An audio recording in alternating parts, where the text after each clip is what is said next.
Hey everyone, this is Manly. Hi, I'm Corvus, and this is a guide to, well, Derby. So, because everyone just outright ignores Tachyon's experimental guide, I want to put this out there and say this is what helped me understand Derby, and it should 100% help you understand Derby. If you want more information, I recommend checking the Trello, which I'll link below.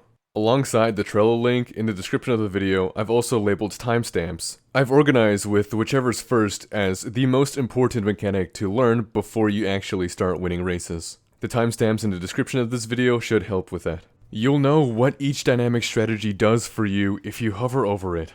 Doing so shows you a lot of information about what buffs you get and what debuffs you also receive. It's these core buffs and debuffs that decide how you will play as an individual. As of right now, your dynamic strategy is far more important than your traits. Your traits only serve to assist you in whatever strategy you want to play in. The graphic that you see before you is what I think every trait falls best under. Of course, you don't have to strictly play by what I think. Forming your own strategies is what makes Derby fun. Now, obviously, there are traits that do have tools to assist you in whatever dynamic strategy that best suits them, which is a little contradictory to what I told you previously. However, just because they have the tools to assist you in a specific dynamic strategy doesn't mean that they can't be used elsewhere, or just outright ignored. For example, despite the character profile for Yaina Mutki saying that she's pace and or late surging, I've found the most success with her whilst end closing.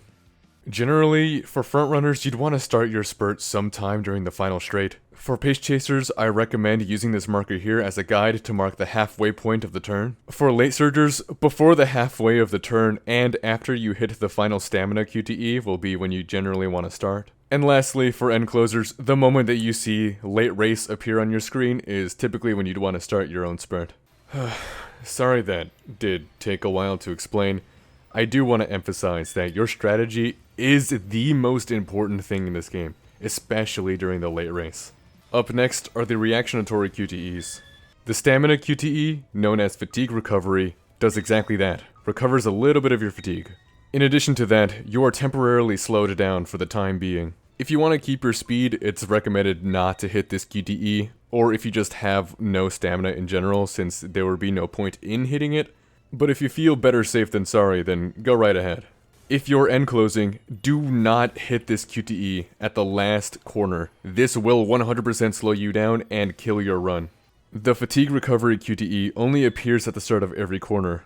On the other hand, the ramp up QTE appears at the start of every straight, and you only get one per run. This means you have to be very careful and not waste it at the start of exiting the gate, or just really do nothing with it.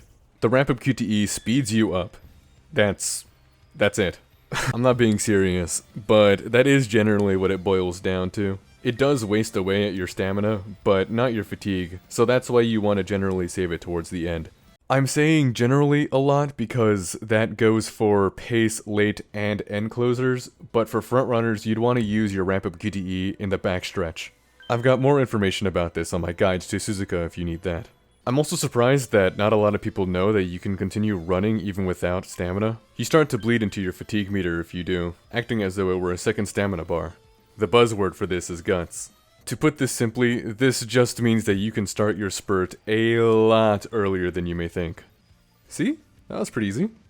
Alright, that about covers a majority of everything. There are a few things that I left out, such as sprinting and spurting, but if you don't know how to do that, then you're a lost cause, honestly.